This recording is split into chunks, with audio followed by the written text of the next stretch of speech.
Hello everyone and welcome back to another video. And so today we're going to be taking a look at the upcoming tornado outbreak today. I might go live for this later depending on what time it is because I might be at church at that time. But anyways, taking a look at today, we can see we have let me take off the county overlay. We can see we do indeed have a moderate risk of severe weather across Springfield, Illinois, Indianapolis, Indiana, Peoria, Illinois. What just happened? Oh, there we go. All right. And then we also have an enhanced risk stretching from Fort Wayne, Indiana to Hannibal, Missouri, down towards Springfield, St. Louis, Missouri. And we have another slight risk. So tornado risk today. We do have a 15% double hatched risk across areas like Springfield and Indianapolis. And then we also have a 5% and 10% hatched risk stretching from Fort Wayne, Indiana, all the way down towards Springfield. And then we have a 2% outside of that. The wind threat, we do have a 30% hatch threat from almost near Wichita, Kansas, towards Fort Wayne, Indiana. So widespread threat, needless to say. Let's see, hail threat. We do have that was the hail threat. Yeah, this is the hail threat. All right. So the hail threat, spring from Indianapolis, Indiana, all the way to Wichita, Kansas. We have that hatch risk. So definitely some significant severe weather today, to say the least. Tomorrow we have a little bit of a tornado threat near New Hampshire, and then also in the Gulf states, and then we have a hail threat out in Oklahoma. When we do have a larger widespread wind threat all the way from the southern parts of Maine to near Nashville there. Day 3 outlook, we have what's happening? Day 3 outlook, we have a little bit of a marginal risk here going from Alexandria, Louisiana to Savannah, Georgia, Charleston, South Carolina. So as we look at the hourly meso-analysis, we could see we have a low pressure system here working its way through, and we do have some storms right here, showers and storms moving through. These are not the severe round that we're expecting. Taking our way to, let's go to, what should we do? Upper air, 925 millibar.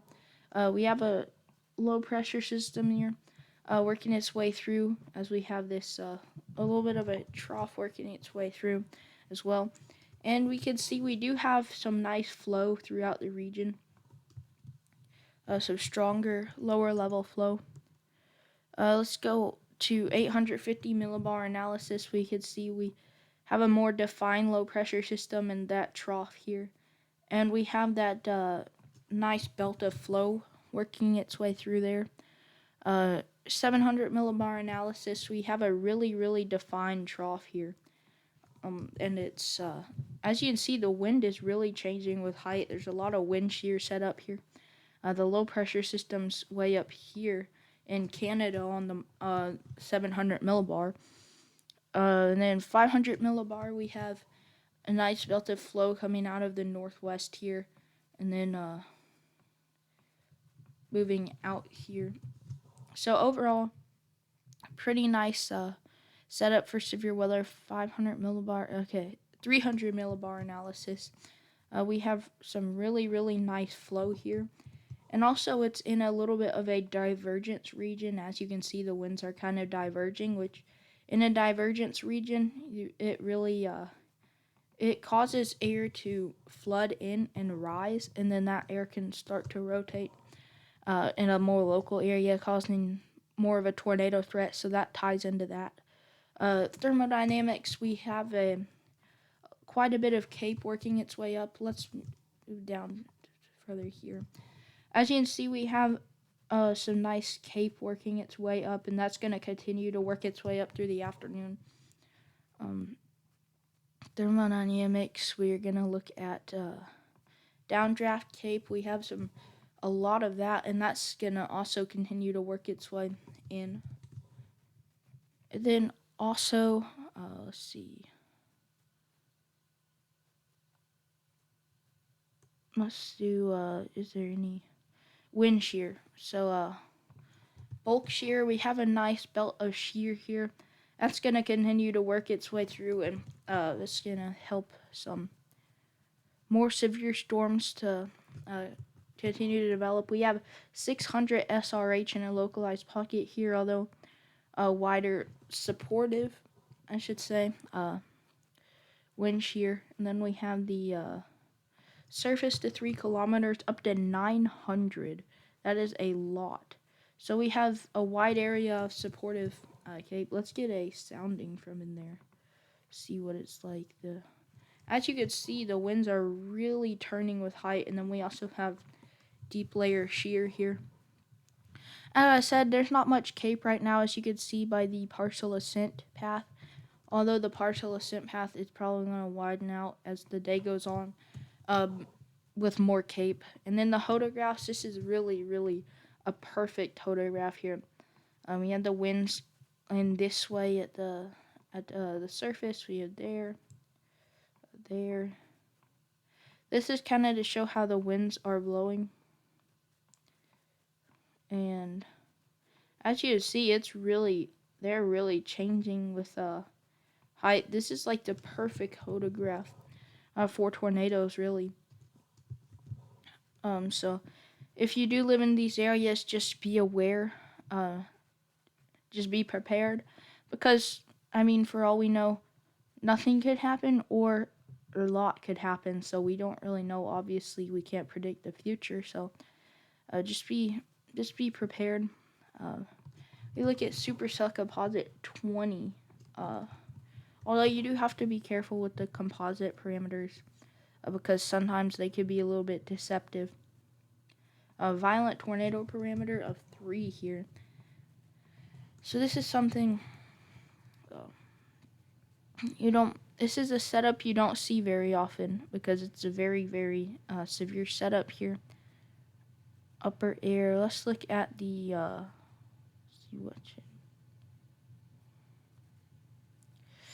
maybe surface analysis. Is there a surface analysis here?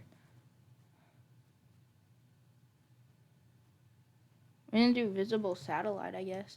As you can see, we do have that tropical system working its way through. It is now officially a tropical storm as we speak, and that is going to bring that little bit of a tornado threat through these areas. As the day moves on and into tomorrow. That tropical storm Albert. We have radar-based reflectivity, as you can see. We do have the storm here really working its way through. And as these showers move out, we're going to see some daytime heat intake effect. These are really just some morning showers. And also, well, I guess it's afternoon now. But anyways, let's take a look at the model runs as the day moves on. Let's take a look at when the storms are really going to initiate.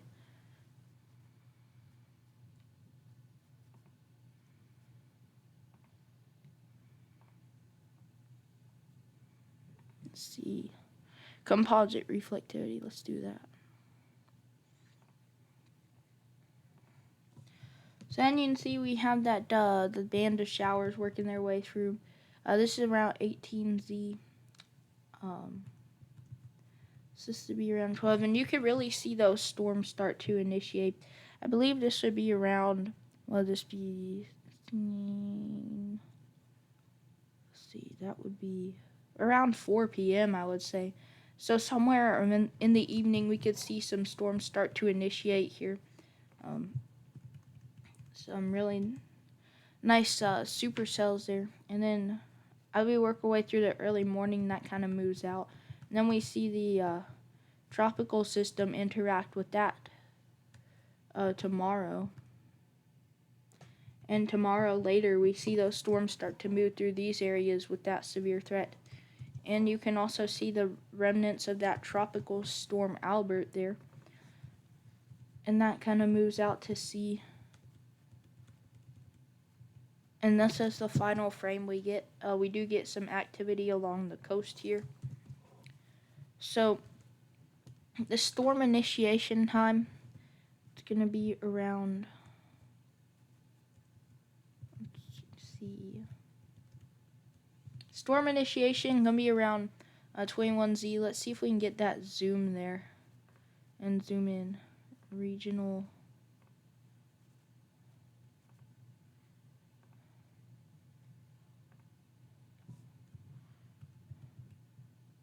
Yeah, we can see we have a line of supercells developing here across Illinois here at around 21Z. And then we see them getting more intense, and then they kind of just form into a line and move out. So yeah. So at 21Z, let's look at some other parameters here.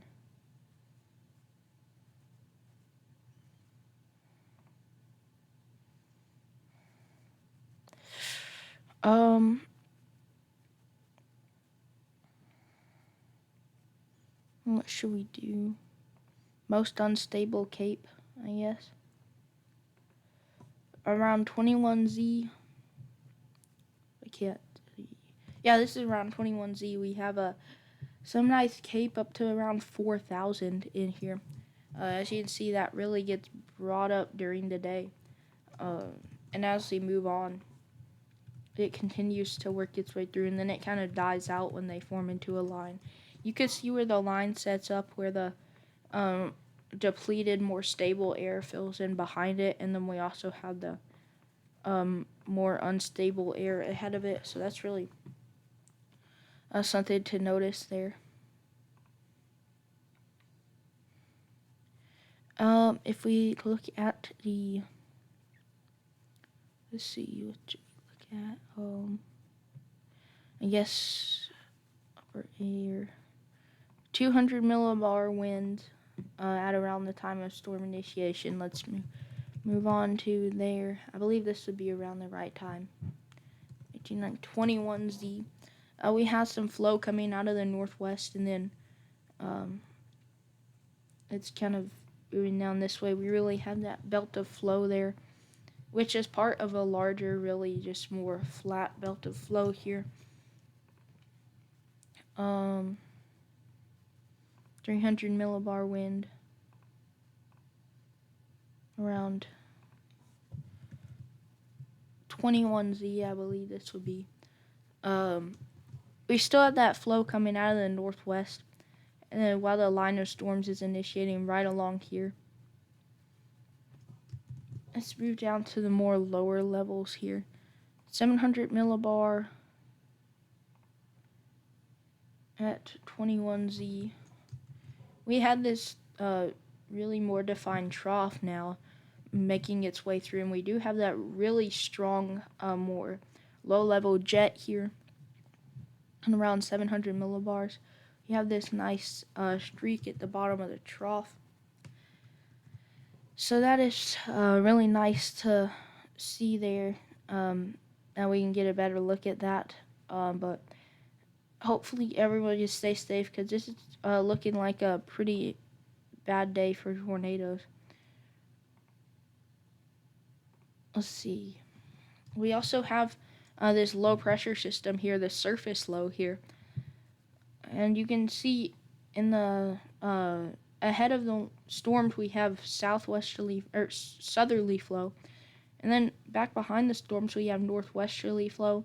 And as you can see, that line of storms there, really the line of supercells, semi-discrete, they are really riding that wind shear there, and especially this jet streak here. So this is not the best thing you want to see here. As we move to the 6 to 10 day temperature outlook, I know we didn't really run through. Well, actually, let's do that. Let's run through the national view.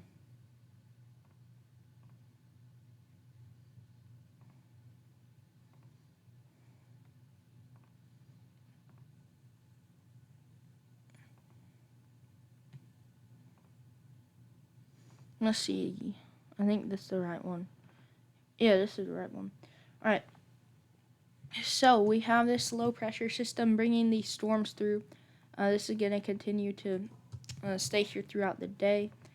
And as we move on later in the day, we can see this tropical system here starting to move up. And then we have this system starting to move out. It's around 6Z, so around midnight tomorrow morning. Or midnight tonight, I guess I should say.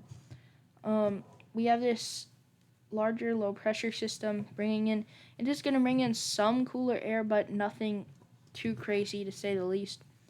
We do have actually the 540 line up here, so it's definitely going to be unseasonably cold, but nothing too crazy.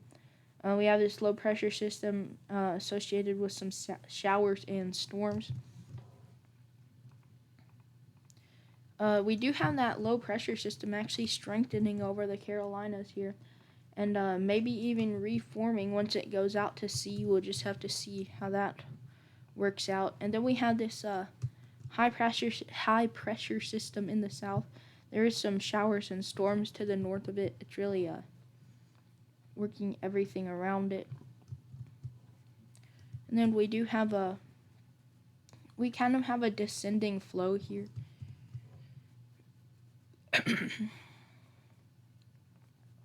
We do have this other storm system that moves through. We have this kind of line of storms moving through southern Oklahoma. We have a low pressure system here associated with some showers and storms across the Ohio Valley region. Overall, nothing too crazy happens, really. What just happened?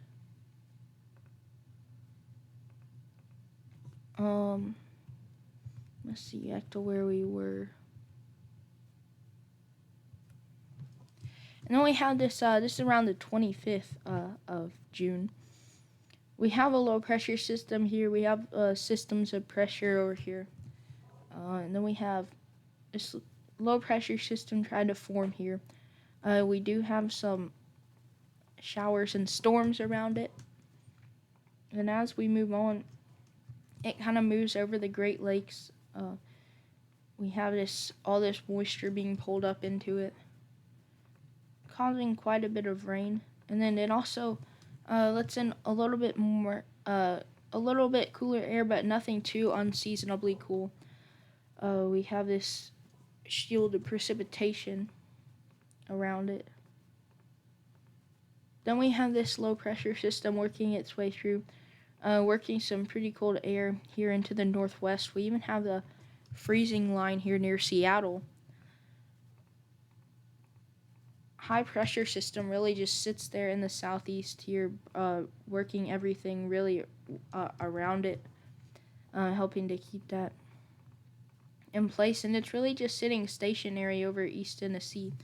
And then we kind of see this setup here where we see bow echoes start to move across the pretty interesting. I think we saw something similar to that last year where we saw like the Ring of Fire set up, where we had a lot of storms moving across, although that is really far out in the model run. So just to let you know that it's obviously not a guarantee, because even a few hours out, these models are probably going to have some differences. So as you can see, we have this low pressure system bringing the moisture. This is essentially right now. And as that kind of moves out, we can see this tropical moisture moving up, although the GFS doesn't show it as organized. And it really just shows it moving out and becoming just some tropical rain showers, rather than strengthening again. And then we do see this colder air is slightly more intense on the GFS model, although nothing too crazy. Like I said, not unseasonably cold. We have this low pressure system with some precipitation around it that kind of moves through the Ohio Valley region, bringing some showers and storms behind it. This low pressure system is diving south here, bringing some more precipitation into the east. We've been really seeing a pattern here of more rain out east and then drier out west, and we're gonna look at that in a minute. But as you can see, we really have a lot of activity going around the east, a lot of showers and storms, and then not really much more organized activity. And then we do see this tropical system up here in the southwest regions of the Pacific, or I guess this would technically be more eastern region of the Pacific, but southwest of the United States, around that area. Really intense there. That might even be hurricane status, although it kind of just does its own little thing. It kind of like this, and it's not really doing much out there. But we end off the model run. We have a little bit of a low pressure system in Canada, and then we also have this flow of moisture as well. We have a lot of activity in the east, and then we have a high pressure system sitting over the Great Lakes. So yeah, let's move on to the Climate Prediction Center. As you see, we have slightly below average temperatures in the east, with the exception of the Gulf states. And then we do have above average temperatures for the west, and then below average precipitation for the west, and then above average precipitation for the east. Let's move on to the next one. The 8 to 14 day, June 24th through the 30th. The below average temperatures really retreat to the the Great Lakes states, and then the south and then the western United States, really above normal there, as that cold air really goes away. We have this above average precipitation in the southwest and in the northeast, and really the east as a whole, as well as the north, and then some of the northwest. And then we have below average precipitation out west here. Taking a look at the El Nino Southern Oscillation, the probabilities, near 100% for El Nino. Essentially, it is 100% actually by around November, December, January. August, September, October is when it reaches 100%, and it's 100% through around December through January.